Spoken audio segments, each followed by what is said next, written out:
This is a 5-part lesson that's going to be dealing with teaching you pentatonic scale shapes.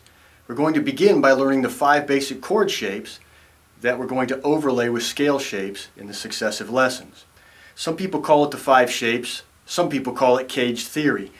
Either way, we're going to learn the 5 chord shapes. We're going to begin with C, and this chord shape is going to be played with your first finger as the bar at the 5th fret, and we're going to use the other fingers to lay in line the shape of a C chord shape. It looks a lot like the open C shape that you see here, but we're going to bar and play it at the 5th fret.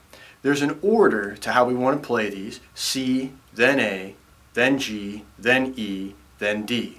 The first one is C. It's very important to memorize the fact that your pinky is playing the root note.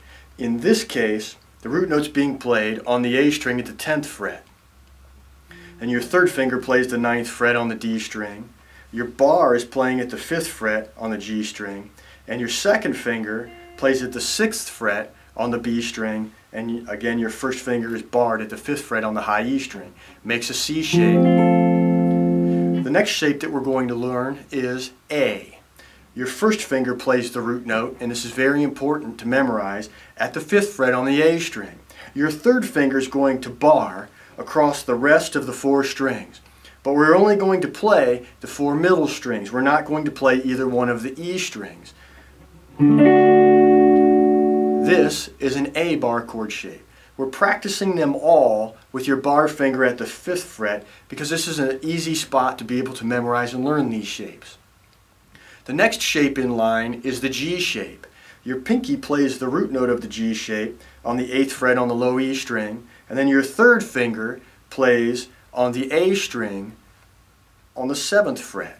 We're going to bar all the rest of the strings at the 5th fret, but we're not going to play the high E string. We're only going to play the 5 strings. This is called G shape. The next chord shape in line is E. Again, we're going to bar at the 5th fret across all 6 strings. Your third finger plays on the A string at the 7th fret. Your pinky plays right below it on the D string on the 7th fret, and then your second finger plays on the 6th fret on the G string, and then you maintain your bar at the 5th fret. You strum all 6 strings for this E shape.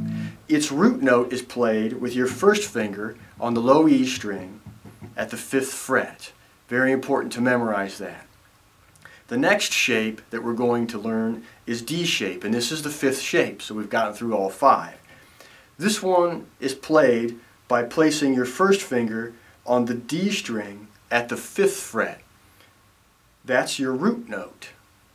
Then your third finger plays on the 7th fret on the G string, and your pinky plays on the 8th fret on the B string. These are the only 3 strings that we strum. You've got a finger 1st, 3rd, and 4th on strings, and those are the only 3 that we strum. And this is kind of in abbreviated form, but we're going to learn it as our D shape. Practice these all in one position for now until you get them memorized. Play your C. Look for any mistakes. If you encounter a dead note and you hear that, there's 2 reasons why that might be happening. One is that you're not pressing hard enough with the finger that's fretting it.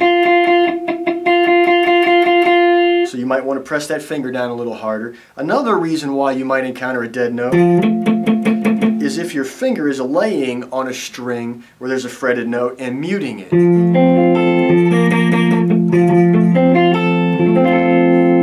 C, A, G, E, and D. Memorize all 5 of those along with their root notes. We're going to build on this in the next session.